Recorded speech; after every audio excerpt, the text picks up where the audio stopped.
আমি তোমাকে হত্যা করব, আমি তোমাকে।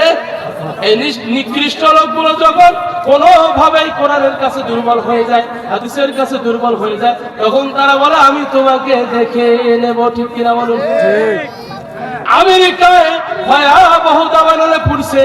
এই আমেরিকার প্রেসিডেন্ট করছিল কি, মুসলমানদেরকে দেখেছেন আপনারা, ফিলিস্তিনের মুসলমানদের বিরুদ্ধে হাজার হাজার lakh lakh crore crore billion million trillion এরকম পয়সা খরচ করেছে।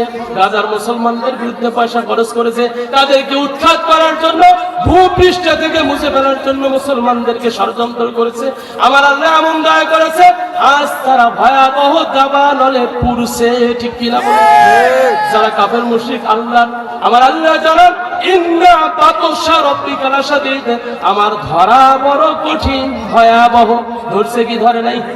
যারা আল্লাহর সঙ্গে নাফরমানি করবে, আল্লাহ কি ছেড়ে দিবে? না। হয়তো বা ভাবি ছেড়ে দিবে, এটা আপনার ভাবনা হতে পারে, কারণ আপনার মতো মন মতো তো আর আল্লাহ চলে না। ঠিক কিনা? আল্লাহ কি কোনো মানুষের মন মতো চলে?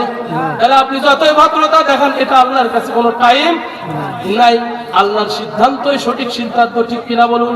এবার বলুন, সমস্ত ক্ষমতার মালিক কে? জনগণ না আল্লাহ? আল্লাহ। ভালো করে বলেন, জনগণ না আল্লাহ? যারা জনগণ বলে সমস্ত ক্ষমতার অধিকার জনগণেরা হলো মুশরিক। এরা কি মুশরিক? এই যে বলতেছিলাম যে কথায় কবরস্থানের কথা, আদমের দুই পুত্রদ্বয়ের ঘটনা, কবর কোথা থেকে আসলো? এবার যখন কাবিল স্পষ্ট ঘোষণা করলেন আমি তোমাকে হত্যা করবো, লাখ তুলান্নাকা, তখন হাবিলের উত্তর হলো ইন্নামা ইয়াতাকাব্বালু